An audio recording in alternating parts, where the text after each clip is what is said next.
Добро утро, Доха! Добар ден, Скопје! Среќен ден, Македонијо! Еве не, мундијалот почна, но поред на нештата и завршува ден пред големото финале Аргентина-Франција. Сме со емоции од она што го видовме на лице место, од она што го видовме и во стадионот Скопје, со сите наши коментари и сите показатели кои велат дека овој мундијал навистина е добар. Ако ги слушаме зборовите на првиот човек на ФИФА, Џани Инфантино, кој направи мал куриозитет, односно мал преседан и направи пресконференција во пресред на големото финале, при тоа прогласувајќи го Мондијалот во Катар 2022 година до сега најуспешен, најдобар по сите параметри кои најверојатно ФИФА ги има и се истите, предпоставувам, нема потврдена информација од оние параметри според кои ги оценувале сите досегашни мондијали. Сепак, длабоко во мене, во сето оно што го носам како бекграунд и како искуство од минатите мондијали, помалку е, да не речем и чудно, ден пред финалето да се прогласи мондијалот во Катар за најуспешен. Не се останува да го погледнеме и дуелот Аргентина-Франција, да видиме што ќе се случува на овој дуел на две големи репрезентации кои вака или онака со сите анализи, со сите фудбалски показатели, со сите параметри и со целокупната фудбалска статистика кога се ќе се одземе и ќе се додаде, сепак на некој начин заслужено стигна до големото финале.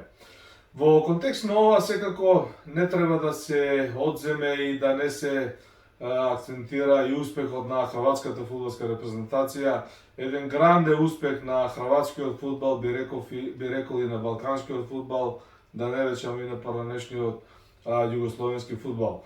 Хрватите години поред се на најголемите фудбалски настани, меѓу кои е секако и мондијалот. Од почетокот на незиното формирање како држава и како самостоен фудбалски сојуз, односно самостојна фудбалска федерација, Хрватска досега успеа да се етаблира во самиот крем на светскиот фудбал. Од 1998 година, предводена од легендарниот Широ Блажевич, кога стигна на третото место, односно го освоја бронзениот медал, и каде што ме врзуваат изворени спомени, гледајќи го тој надпревар во живо и прославувајќи ја победата на тогашната репрезентација на Хрватска, пиејќи пиво од оваа кригла која е донесена од мондијалот Франција 98, па гледајќи ги французите преку наредните мондијали во 2014 во Бразил, претходно во 2006 во Германија, отсуствува 2010 во Јужна Африка, Хрватска на некој начин се стационира во фудбалскиот крем, во светскиот фудбалски крем и на надпреварот против Мороко во борбата за третото место успеа да победи со 2:1 и успеа да остане меѓу четирите најдобри во светот, место, ранг, поени фудбалски кои ги спечели на претходниот мондијал во Русија 2018 година. Збор 2 и за Златко Далич, нашиот фудбалски пријател, кој на неколку пати мошне умерено, мошне искрено, мошне фудбалски, спортски, пријателски ги поздрави неговите пријатели во Македонија, додека имавме директни средби во живо.